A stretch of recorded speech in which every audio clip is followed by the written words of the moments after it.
એલસીબીનો સપાટો ચંદ્રપુરા ચોકડી પાસે વિદેશી દારૂનું કટિંગ ઝડપાયું 30 લાખથી વધુનો મુદ્દામાલ જપ્ત પંચમહાલ જિલ્લા એલસીબી ટીમે આજે વહેલી સવારે હાલોલ જીડીઆઈસી વિસ્તારમાં આવેલી ચંદ્રપુરા ચોકડી પાસે દરોડો પાડી લાખો રૂપિયાનો વિદેશી દારૂ ઝડપી પાડ્યો છે જિલ્લા એલસીબીને બાતમી મળી હતી કે ચંદ્રપુરા ચોકડી પાસે એક કન્ટેનરમાંથી ભારતીય બનાવટના વિદેશી દારૂનું કટિંગ એટલે કે હેરફેર કરવામાં આવી રહ્યું છે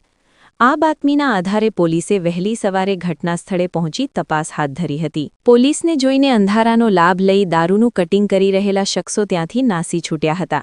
પરંતુ પોલીસે કન્ટેનરના ચાલકને ઝડપી પાડ્યો છે પોલીસ તપાસમાં સામે આવ્યું હતું કે દારૂની હેરાફેરી માટે વપરાયેલા કન્ટેનર પર ઇન્ડિયન ટ્રાન્સપોર્ટ કોર્પોરેશન વડોદરાની પાર્સલ સેવાનું લખાણ હતું આ કન્ટેનરમાંથી વલસાડ તાલુકાના અટકપારડી અને દાહોદના પાસિંગવાળા અન્ય વાહનોમાં દારૂનો જથ્થો ભરવામાં આવી રહ્યો હતો તે સમયે જ પોલીસે રેડ કરી હતી